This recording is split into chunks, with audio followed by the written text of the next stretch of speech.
Hey everyone, क्या आप जानते हो कि वो कौन सी चीज़ है जिस पे अगर आपने ज़्यादा ध्यान नहीं दिया तो वो आपके बोर्ड्स में काफ़ी मार्क्स कटवा सकती है। आप सही सोच रहे हो। Multiple choice questions, MCQs. Even due to lack of MCQs practice, toppers भी फुल मार्क्स स्कोर नहीं कर पाते।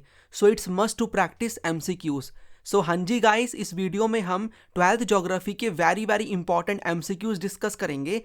All type of questions including PYQs with detailed answers and extra information जो आपको बोर्ड्स में एमसीक्यू सॉल्व करने में काफ़ी काम आएगी। इस वीडियो के थ्रू आपको एमसीक्यू सॉल्व करने की ट्रिक भी पता लगेगी और आपका अच्छा रिवीजन भी हो जाएगा। So let's begin. मैं ये रिकमेंड करूंगा कि इस वीडियो को देखने से पहले अपना पूरा सिलेबस कंप्लीट कर लेना इन वीडियोस को देख करके, जो कि वन शॉट रिवीजन वीडियोस हैं, आपको चैनल पे मिल जाएंगे। और मैंने ऑलरेडी यहाँ पर एमसीक्यूज कवर करवाए हुए हैं। 100 एमसीक्यूज की ऑलरेडी वीडियो अपलोडेड है, तो पूरी मैंने प्लेलिस्ट बनाई है जिसका लिंक आपको नीचे डिस्क्रिप्शन बॉक्स में मिल जाएगा। पूरी प्लेलिस्ट को देख लो, सारी वीडियोस को, स्पेशली ये वन शॉट वाली वीडियोस को और ये वाली एमसीक्यूज वाली वीडियो को। उसके बाद आप ये जो वीडियो है एमसीक्यू की, ये देख सकते हो, राइट। और ऐसे ही काम की वीडियोस और भी चैनल पे आएंगी अभी, तो सब्सक्राइब नहीं किया तो करके बेल आइकन ऑन कर लो और वीडियो को लाइक भी कर देना। स्प्रेड करो चैनल को, बिकॉज बहुत ही अच्छा कंटेंट आपको मिलेगा। आपके बोर्ड्स में ना फुल मार्क स्कोर करने में ये चैनल बहुत ही हेल्प करेगा। ओके, तो देखो इंस्ट्रक्शंस क्या है for the MCQs. I would say आपको 50 क्वेश्चंस देखने को मिलेंगे, राइट। 12th ज्योग्राफी के पूरे सिलेबस से बहुत ही इंपॉर्टेंट क्वेश्चंस हैं। इसमें आपको पीवाईक्यूज भी मिल जाएंगे।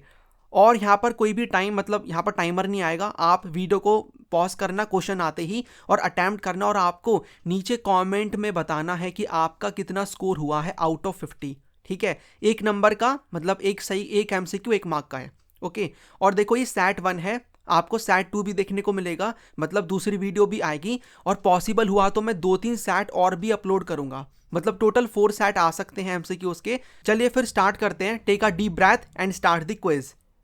पहला क्वेश्चन आपकी स्क्रीन पे है which one of the following language groups. देखो, एक चीज़ फिर से बता रहा हूँ कि अजीब सा लग सकता है आपको, अगर आपने चैप्टर नहीं पढ़ा तो चीज़ें सॉल्व नहीं हो पाएंगी। तो पहले चैप्टर को पढ़ के आओ, वीडियोस को देख कर आओ, रिवीजन करके आओ, उसी के बाद एमसीक्यूज को देखोगे तो आनंद ही आ जाएगा। ओके, और ये बहुत ही काम के क्वेश्चंस हैं।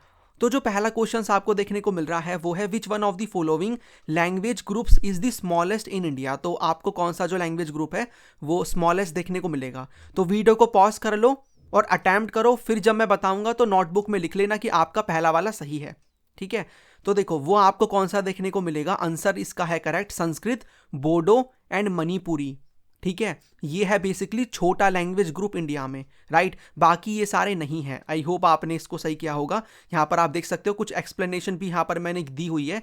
जैसे कि आपको जो यहाँ पर ग्रायरसन है ना, इनका एक सर्वे हुआ था, लिंग्विस्टिक सर्वे ऑफ इंडिया। इन्होंने रिकॉर्ड करा कि 179 लैंग्वेजेस हैं, 544 डायलेक्ट्स हैं, जो कि एक लैंग्वेज में आपको देखने को मिलेगा। और भी डिफरेंट वेज में वो लैंग्वेज बोली जाती है, उसे डायलेक्ट्स कहते हैं। तो यू विल फाइंड दिस। और आपको 22 शेड्यूल लैंग्वेजेस भी मिलेंगी और कुछ नॉन शेड्यूल लैंग्वेजेस। ठीक है, राइट। और Sanskrit, Bodo and Manipuri have the smallest number of speakers, और among scheduled languages Hindi has the highest number of speakers. तो भाई जब स्मॉलेस्ट ग्रुप के ऊपर क्वेश्चन बन सकता है तो हाईएस्ट के ऊपर क्यों नहीं बनेगा। तो हिंदी याद रखना, अकॉर्डिंग टू 2011 के सेंसस के अकॉर्डिंग। ओके, चलिए दूसरा क्वेश्चन यहाँ पर क्या है। Which one of the following is able to purchase merchandise more economically by contacting the manufacturers to produce the goods according to their specification। यानी वो कौन सा बेसिकली ग्रुप है जो कि ना अपने अकॉर्डिंग गुड्स को मैन्युफैक्चर करवाता है और बहुत ही सस्ते में खरीदता है जो भी उसका रॉ मटेरियल है। तो वो आपको ट्रेडिंग सेंटर्स मिलेगा, कंज्यूमर कोऑपरेटिव्स, डिपार्टमेंटल स्टोर्स और चेन स्टोर्स। और एक चीज़ और, अभी ना फैक्ट्स के ऊपर मैं वीडियोस लेकर आऊँगा, मतलब एक वीडियो आएगी जिसमें मैं सारे फुल फॉर्म्स, डेट्स, डेटा सब कुछ कवर करूँगा। उसको मिस मत करना, बिकॉज वो आपको ना एमसीक्यू सॉल्व करने में बहुत ही हेल्प करेगी वीडियो। ठीक है, तो वो आपको ना चेन स्टोर्स देखने को मिलेंगे। चेन स्टोर्स यहाँ पर आप देख सकते हो। चेन स्टोर्स क्या होते हैं, वो आपको स्टोर्स मिलेंगे जो कि ये ना रॉ मटेरियल खरीदते हैं। जैसे आपको देखने को मिलेगा कि भाई एक पर्टिकुलर है कोई भी स्टोर, फॉर एग्जांपल मैकडोनल्ड ले लो आप, तो उसके स्टोर्स आपको मल्टीपल जगह पे देखने को मिलेंगे। तो ये लोग क्या करते हैं, ये अपने अकॉर्डिंग ही, जैसे इन्हें फ्रेंच फ्राइज बनाने हैं तो अपने अकॉर्डिंग खेती करवाएंगे आलू की, कि भाई कैसी खेती होनी चाहिए।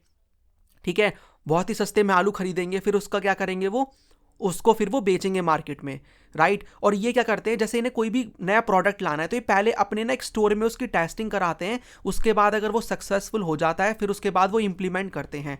आपको कंज्यूमर कोऑपरेटिव्स भी देखने को मिलेंगे, जो कि कंज्यूमर कोऑपरेटिव्स वो लोग होते हैं जो कि ना ग्रुप बनाकर सस्ते में सामान लेकर आते हैं। जैसे कि मुझे कुछ सामान खरीदना, मैं फार्मर हूँ, मुझे I have to purchase seeds वगैरह, तो हम सब ग्रुप बनाएंगे और बार्गेनिंग करके सस्ते में लेकर आएंगे, बल्क में लेकर आएंगे, फिर आपस में बांट लेंगे।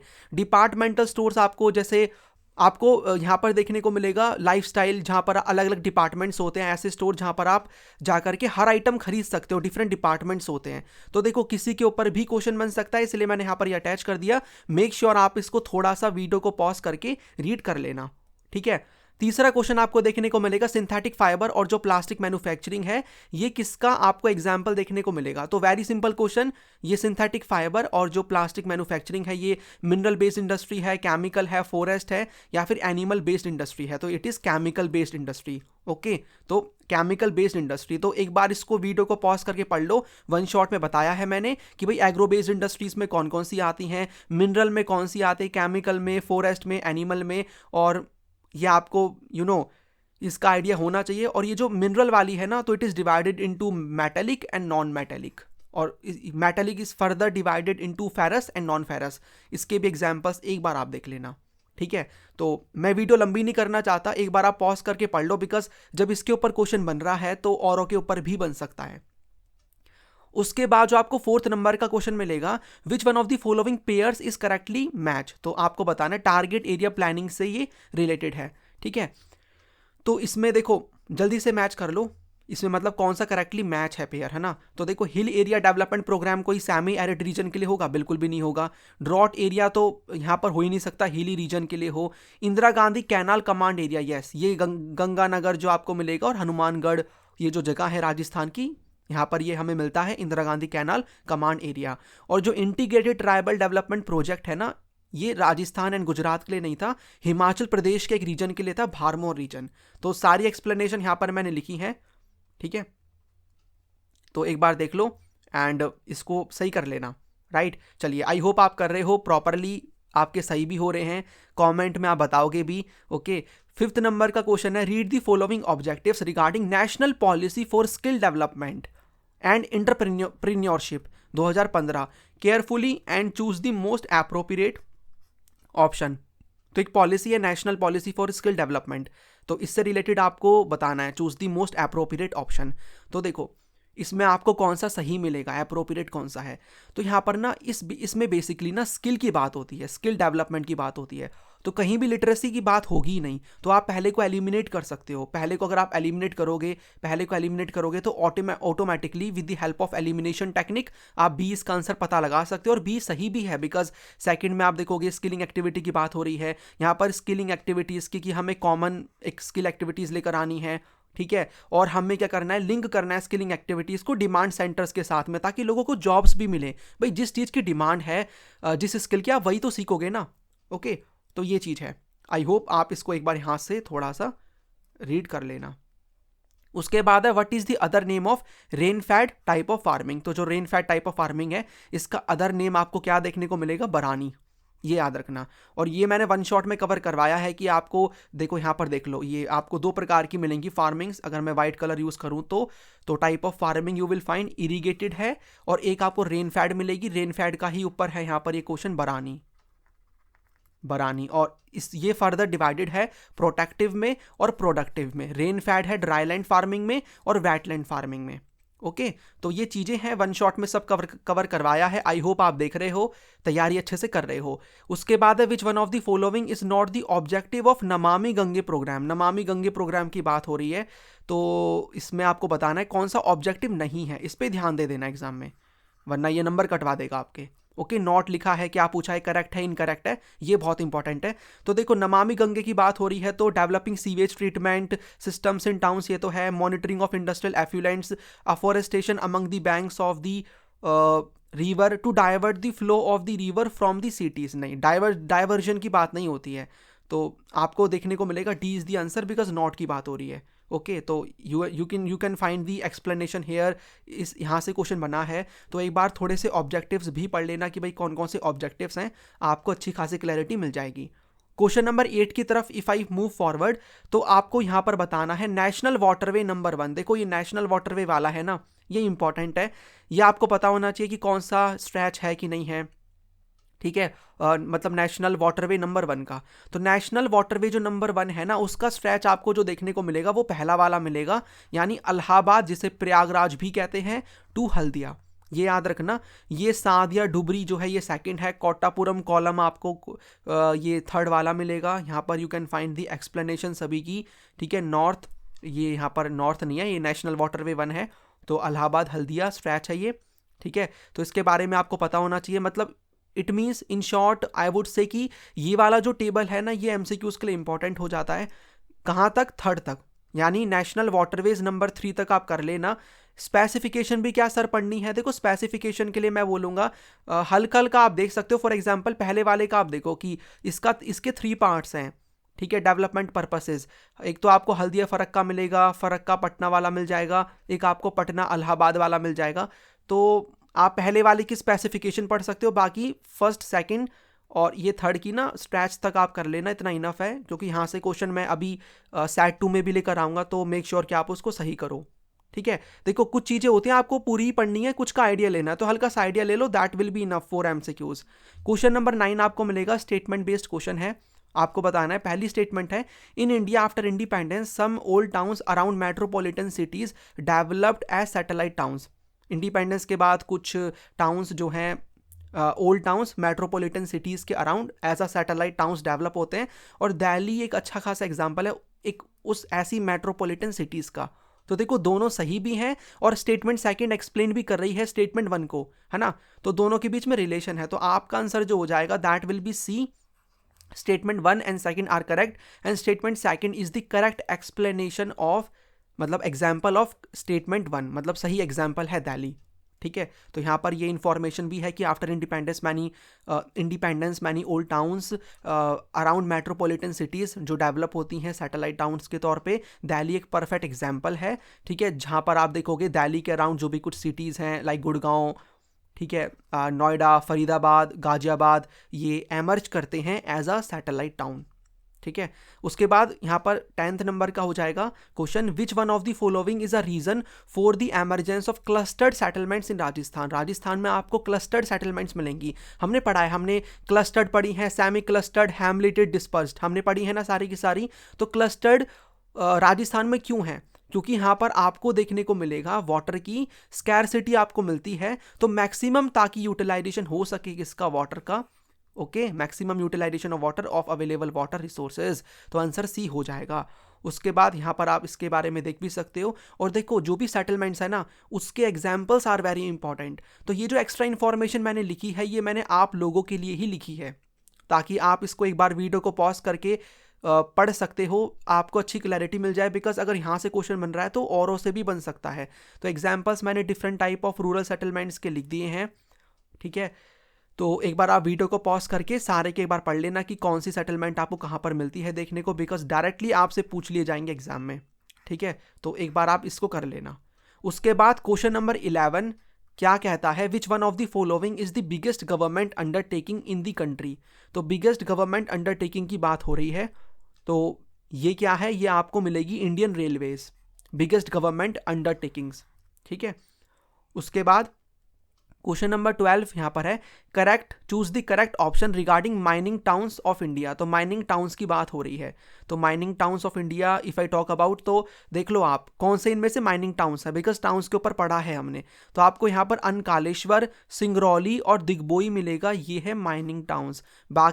बाकी देख लो, बाकी ये जो कांडला वगैरह हैं ये ट्रांसपोर्ट टाउन्स है, कोझिकोडे, कोची, कांडला, ठीक है। मुंबई, सालेम और यहाँ पर मोदी नगर आपको इंडस्ट्रियल टाउन्स मिलेंगे, वाराणसी, रूरकी, अलीगढ़ ये आपको एजुकेशनल टाउन्स मिलेंगे।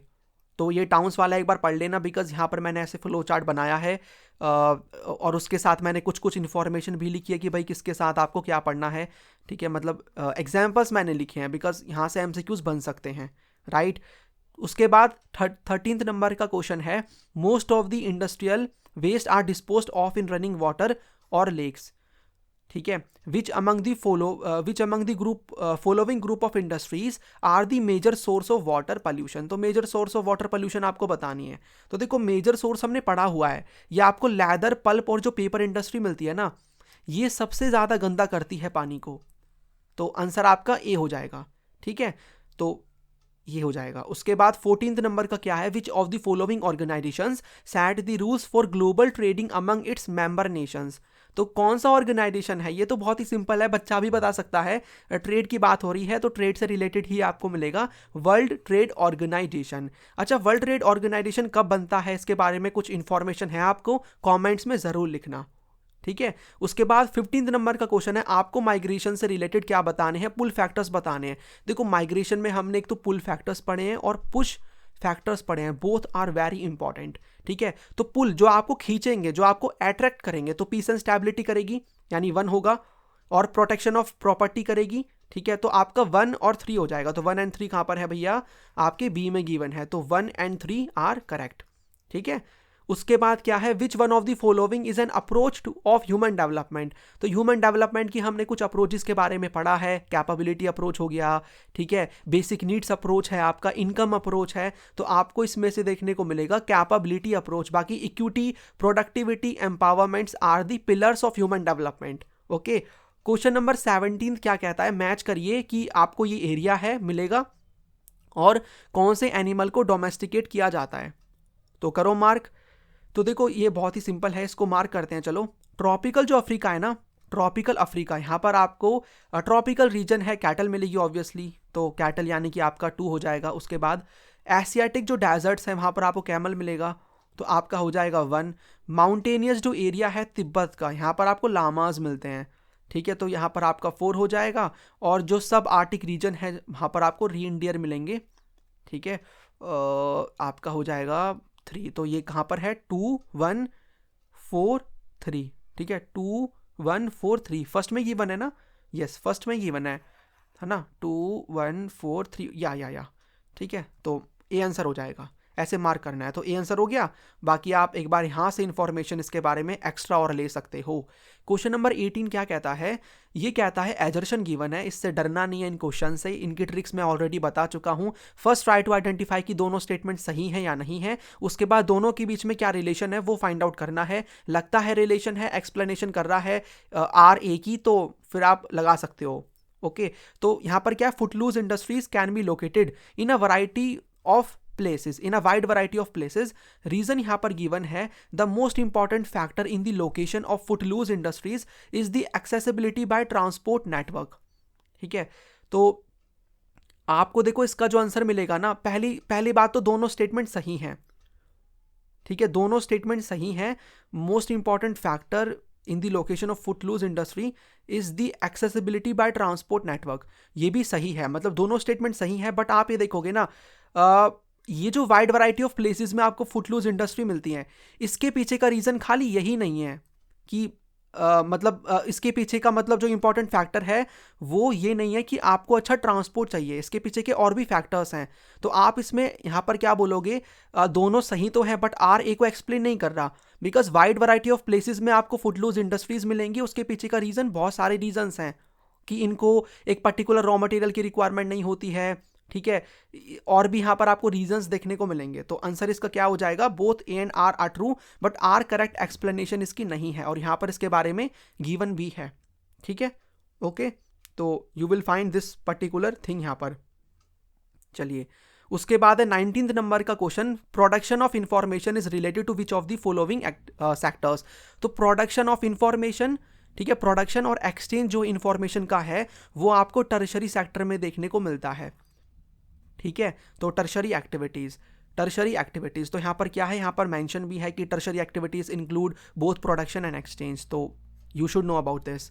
Question number 20 is about read the following characteristics of retail trading carefully. तो रिटेल ट्रेडिंग के बारे में है, and choose the correct option, तो आपको करेक्ट ऑप्शन बताना है। तो रिटेल ट्रेडिंग की बात हो रही है, तो देखो रिटेल वाले क्या करते हैं, सेल ऑफ डायरेक्टली कंज्यूमर को गुड्स देते हैं, बिल्कुल सही बात है, कोई इसमें बुराई नहीं है। Most of the retail trading takes place in fixed establishment और स्टोर्स, ये भी सही है। It is formed by many middle man, traders and suppliers, नहीं, मिडलमैन यहाँ पर कहाँ से आ गया, डायरेक्टली बात हो रही है ना, ट्रेडर डायरेक्टली यहाँ पर जो दुकान वाला है वो हमें सामान बेचता है, ठीक है। तो इसको आप 3 को एलिमिनेट कर सकते हो, तो 3 इसमें भी है, इसमें भी है, इसमें भी है, आपका ऑटोमेटिकली आंसर बी हो जाएगा, क्योंकि हॉकर्स जो आपको स्ट्रीट पैडलिंग्स या ऑटोमेटिक वेंडिंग मशीन्स मिलती हैं इसके एग्जाम्पल्स हैं, राइट। तो आंसर बी हो जाएगा, इसके बारे में पता रखना, ठीक है। चलिए, which option best explains the essence of new determinism, तो न्यू डिटर्मिनिज्म कौन सा एक्सप्लेन कर रहा है ऑप्शन बेटर वे में। तो एक बार आप देखो, possibilities can be created with in the limits, है ना, दूसरा वाला लग रहा है कि नहीं, yes everyone, possibilities can be created with in the limits which do not damage the environment, तो बी इसका आंसर हो जाएगा। और न्यू डिटर्मिनिज्म को किसने दिया और इसे और क्या कहते हैं, प्लीज कमेंट में बता दो, ऐसे लिख देना जो भी ड्यूरेशन चल रहा है वीडियो का कि भाई यहाँ पर मैंने क्वेश्चन पूछा है और इसका ये आंसर है। प्लीज पार्टिसिपेट करा करो आप लोग। क्वेश्चन नंबर 22 एजर्शन वाला है कि countries need to be cautious about dumped goods under free trade, और रीजन की यहाँ पर बात हो रही है dumping of goods can harm the domestic producers. Yes obviously, dumping अगर आप कर रहे हो तो भाई वो हमारे लिए बहुत ही, मतलब हमें कॉशियस रहना पड़ेगा, थोड़ा सा वैसा रहना पड़ेगा, होता है ना, अलर्ट रहना पड़ेगा, बिकॉज ये हमारे डोमेस्टिक प्रोड्यूसर्स को हार्म करता है। तो दोनों सही है और आर इसकी करेक्ट एक्सप्लेनेशन है, ठीक है, डी हो जाएगा। ऑल राइट, क्वेश्चन नंबर 23 क्या है, choose the correct option to fill in the blank. The ground water utilisation is very high in dash, मतलब किस स्टेट में है, if the present trend of ground water utilisation continues it would be very difficult to meets the water needs. तो आपको जो ground water का utilisation ज़्यादा मिलेगा वो पंजाब में मिलेगा, पंजाब, हरियाणा, ठीक है, तमिलनाडु, ऐसे स्टेट्स हैं ये जहाँ पर यू विल फाइंड की खेती काफ़ी ज़्यादा होती है। और लो कहाँ पर है, लो का भी बन सकता है छत्तीसगढ़, उड़ीसा, केरला। देखो आप कैसा भी बना सकते हो, कॉक करके बना लो, मतलब होता है ना एक निमोनिक सा, या अपना जो भी आपको याद रखना है। मॉडरेट ग्राउंड वाटर यूज का गुजरात है, उत्तर प्रदेश है, बिहार, त्रिपुरा, महाराष्ट्र, राइट। अब क्वेश्चन नंबर 24 है, आपको क्या करना है, choose the correct option to fill in the blank in the flow chart. तो आपको इसको फिल करना है। तो मिनरल्स गिवन है, यहाँ पर मेटालिक मिनरल है, नॉन मेटालिक मिनरल है, तो यहाँ पर आपको बताना है कि अदर नॉन मेटालिक मिनरल्स के एग्जाम्पल। तो नॉन मेटालिक मिनरल याद रखना, नॉन मेटालिक मिनरल आपको बताना है।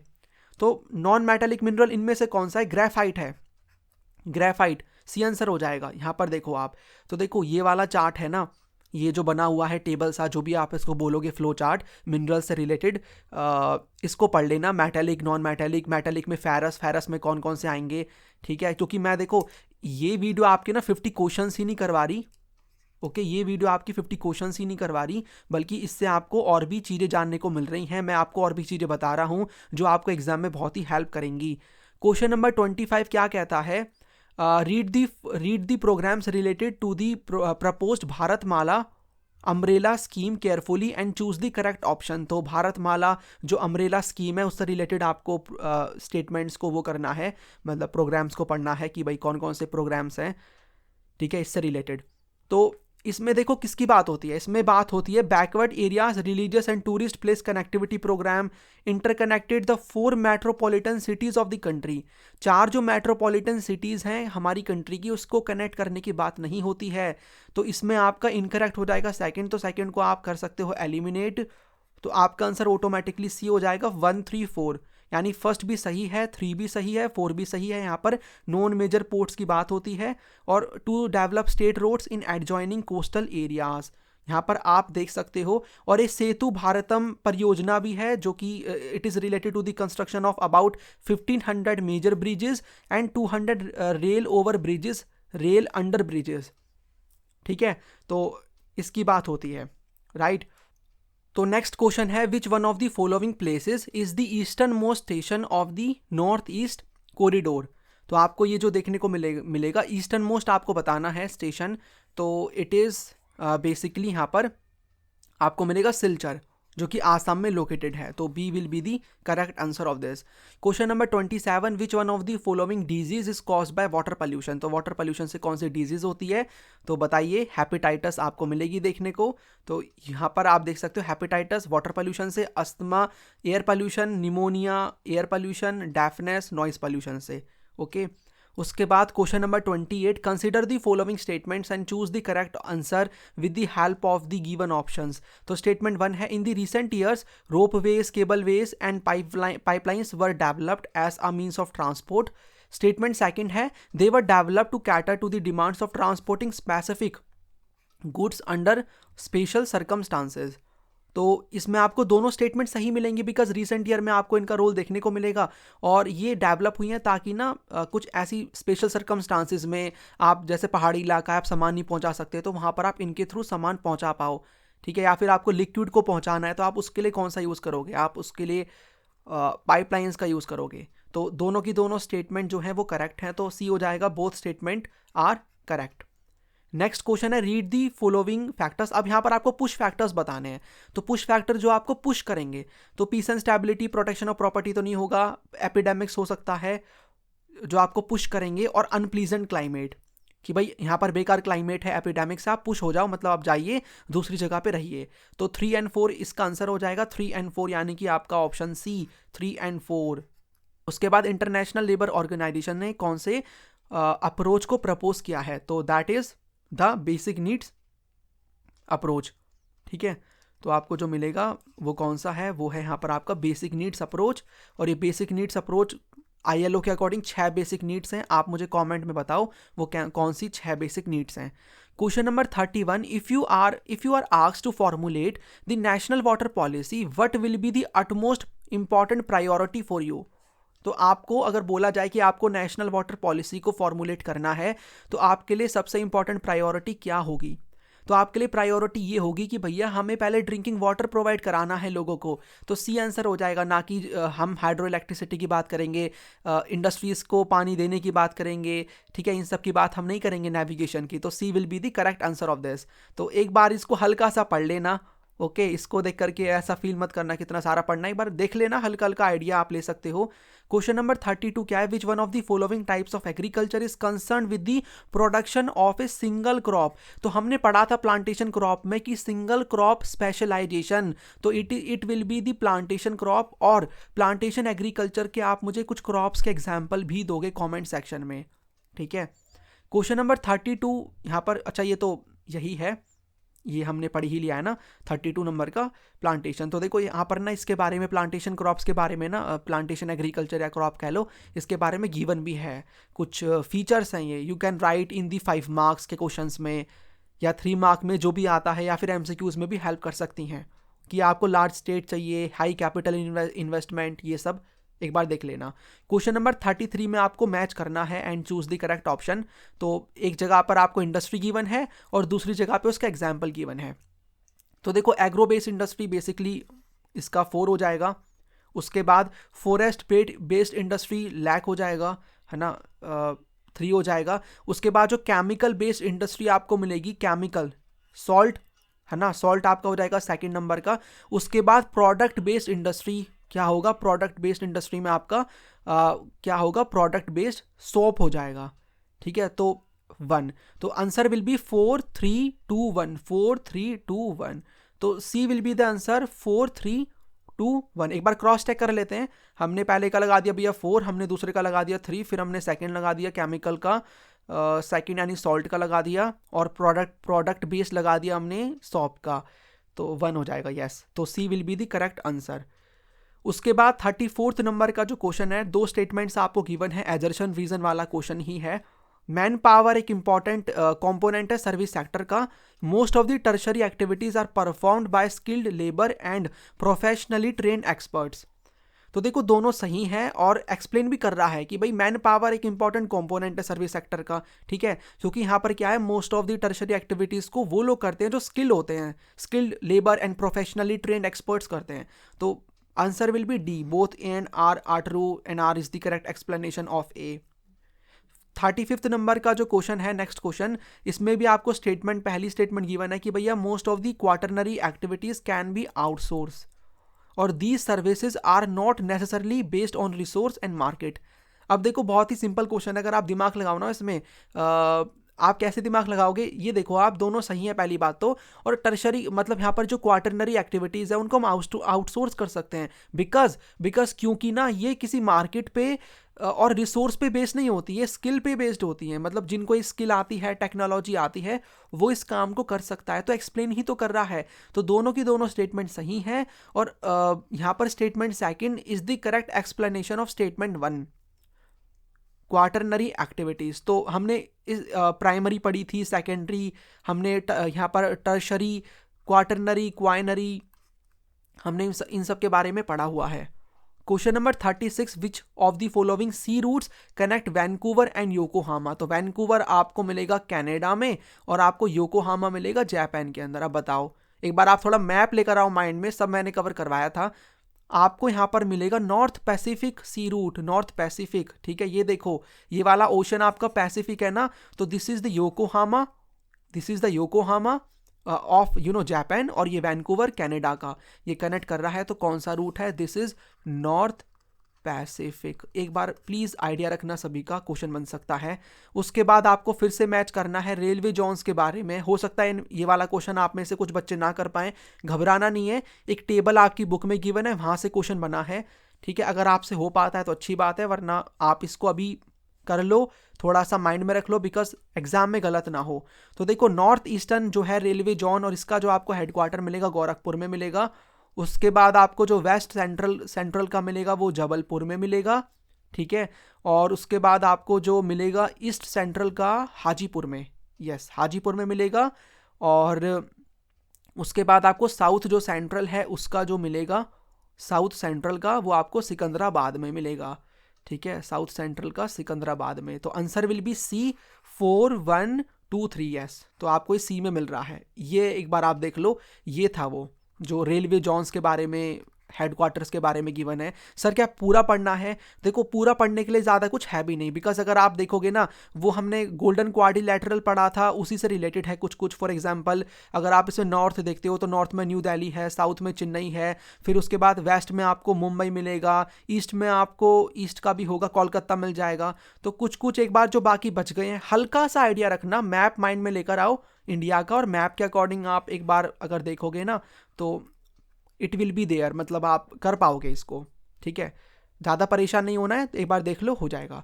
Which one of the following is an example of entry port. देखो, पोर्ट्स वाला जो है ना, ये आपके 5 मार्क के लिए भी इंपॉर्टेंट है और आपके MCQs के लिए भी बहुत ज़्यादा इंपॉर्टेंट है। तो पोर्ट्स के बारे में पढ़ लेना, पोर्ट्स के एग्जाम्पल्स। तो एंट्री पोर्ट आपको मिलेगा सिंगापुर, बिकॉज एंट्री पोर्ट वो पोर्ट्स होते हैं जहाँ पर पहले ये कलेक्शन सेंटर्स होते हैं, by the way, collection centres, ठीक है। Sorry for the bad hand writing.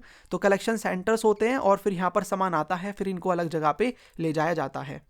तो Singapore you will find the entry port. ऐसे सारे पोर्ट्स मैंने करवाए हैं, सबके एग्जाम्पल्स एक बार पढ़ लेना। उसके बाद एक क्वेश्चन ये वाला भी है, next question, which one of the following sea ports in India has been developed specially to import petroleum and fertiliser. तो आपको ये कौन सा पोर्ट मिलेगा? ये आपका मिलेगा गुजरात में लोकेटेड है कांडला पोर्ट, ठीक है, ओके। उसके बाद Kandla is the answer. 40th number का क्वेश्चन है, आपको नॉर्थ साउथ जो कॉरिडोर है उसके बारे में 2 टर्मिनल प्लेसेस बताने हैं। तो ये कनेक्ट करता है किसको?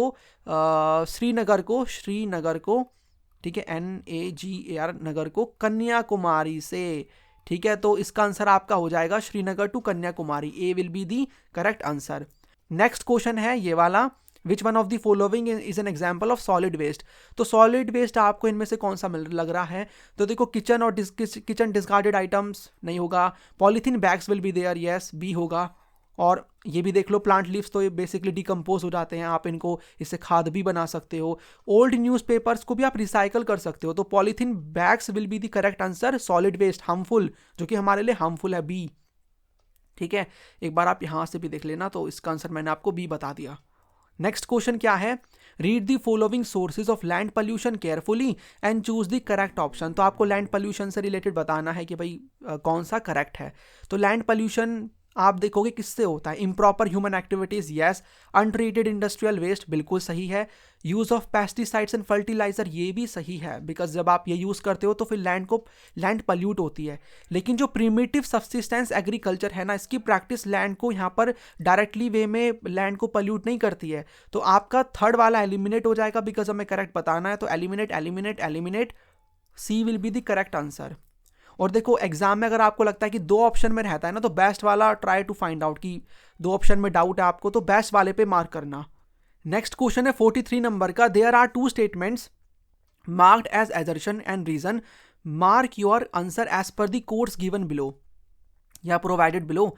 एजर्शन यहाँ पर है high level of human development में आपको 49 कंट्रीज मिलेंगी, this is as per the latest data. और रीजन में a higher investment in people and good governance has set this group apart from others. तो देखो दोनों सही हैं और एक्सप्लेन भी कर रहा है कि भाई 49 कंट्रीज क्यों है, बिकॉज यहाँ पर हायर इन्वेस्टमेंट हुई है पीपल में और गुड गवर्नेंस में। तो ऐसे इजी क्वेश्चंस और पीवाईक्यूज ये मोस्टली ये सारे के सारे। तो आंसर आपका हो जाएगा बी हो जाएगा, ए एंड आर ट्रू और R is the correct explanation of A. उसके बाद 44th नंबर का क्वेश्चन है, ये वाला बहुत आता है, स्टेजेस के पूछ लेते हैं, स्टेजेस के बारे में जो हमने पढ़े थे और फीचर्स के बारे में। तो देखो जो आपका पहला है ना बहुत ही सिंपल है, पहला वाला आपका स्टैग्नेंट है यानी कि ये वाला 2 हो जाएगा। दूसरा वाला इसके बाद का जो फेज आता है वो आपका स्टीडी वाला आता है यानी कि 1 हो जाएगा।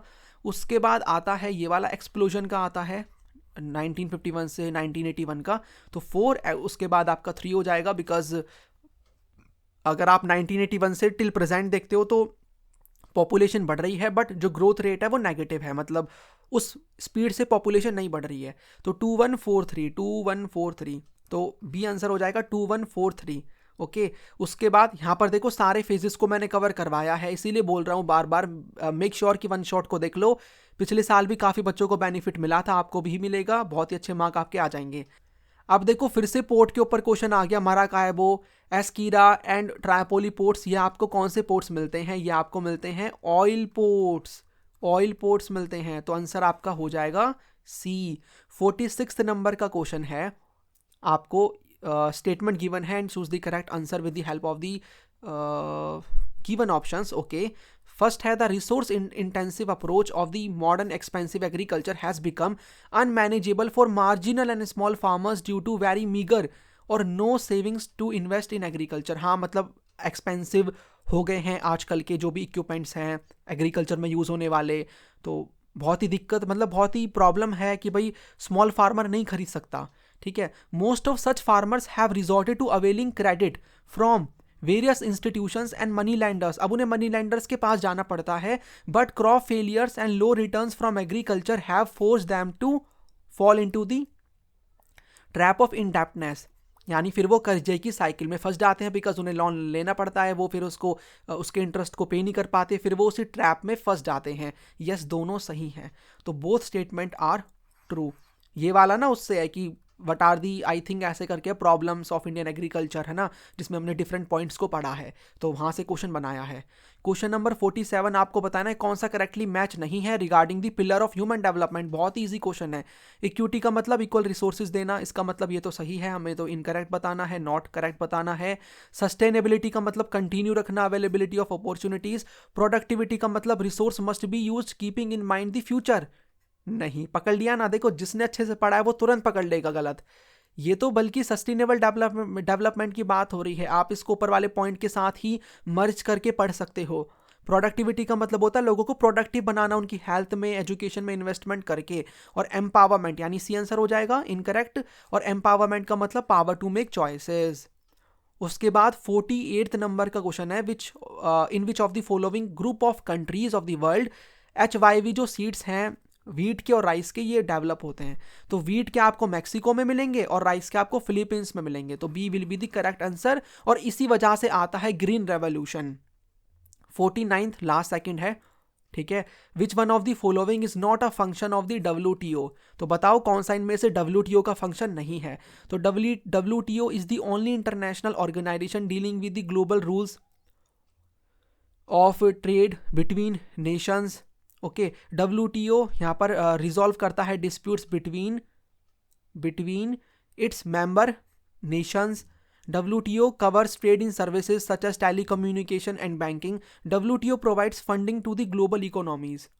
तो देखो WTO ना फंडिंग वगैरह प्रोवाइड नहीं कराता है, ये फंडिंग वगैरह का काम ना IMF का है, वर्ल्ड बैंक का है, तो फंडिंग नहीं देता ये। तो आपका डी इनकरेक्ट हो जाएगा, बाकी ये इंटरनेशनल है, ये मतलब ए वाला तो सही है। बी में क्या है, डिस्प्यूट सॉल्व करता है। ये इसमें मतलब ट्रेड में सर्विसेज के ट्रेड भी आते हैं, ये भी सही है। तो D will be the answer. और ऐसे करते करते हम पहुंच गए हैं आज के लास्ट क्वेश्चन की तरफ, जो कि है इनमें से आपको बताना है। हमने पढ़ा था ना सर्विस सेक्टर में आपकी हाई ऑर्डर सर्विसेज, लो ऑर्डर सर्विसेज। तो लो ऑर्डर सर्विसेज कौन सी हैं? तो you will find law order service वो आपको मिलेगी गार्डनर की। इसमें ज़्यादा स्किल्स वगैरह की रिक्वायरमेंट होती नहीं है, तो gardener will be the answer. तो भैया भाई लोगों, ये थे भाइयों एंड बहनों, ये थे सभी के सभी क्वेश्चंस 50 एमसीक्यूज, जो कि बहुत ही इंपॉर्टेंट है। यहाँ पर इनसे क्वेश्चन पास्ट में आए हैं, अभी भी as it is question repeat हो सकते हैं, या मैंने आपको और भी डिफरेंट चीज़ें बताई हैं कैसे लर्न करना है, और एक क्वेश्चन से कैसे डिफरेंट क्वेश्चंस बन सकते हैं। एक्सप्लेनेशन मैंने प्रॉपर दी है। तो आई होप आपने प्रैक्टिस करी है, आपको अपनी कमी पता लगी होगी, उस पर काम करना। और जिसके जितने भी मार्क्स आए हैं, भले आप एक कम क्यों ना आए हो, कमेंट में बताओ और उस पर काम करो। बिकॉज एमसीक्यूज प्रैक्टिस करने का यही तो है एक बेनिफिट, कि आप अपनी गलतियों को देख सकते हो, उस फैक्ट को जाके दोबारा पढ़ सकते हो, नई नई चीज़ें आपको जानने को मिलती हैं। तो ऐसी और भी वीडियोस आएंगी, तो make sure to connect yourself with the humanities lover, stay connected with the channel till your boards, और इवन आगे भी हम करेंगे CUET वगैरह की तैयारी, ठीक है।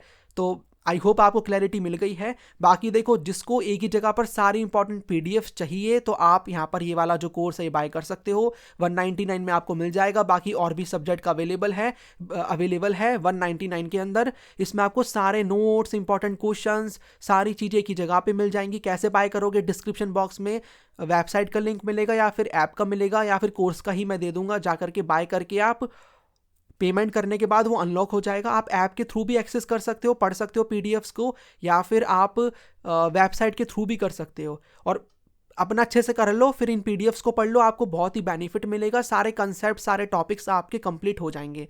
चलिए फिर अब मैं मिलूंगा आपको सेट सेकंड में, जिसमें ऐसे ही हम 50 और भी वेरी वेरी इंपॉर्टेंट MCQs हम करेंगे। अच्छे से पढ़ते रहो।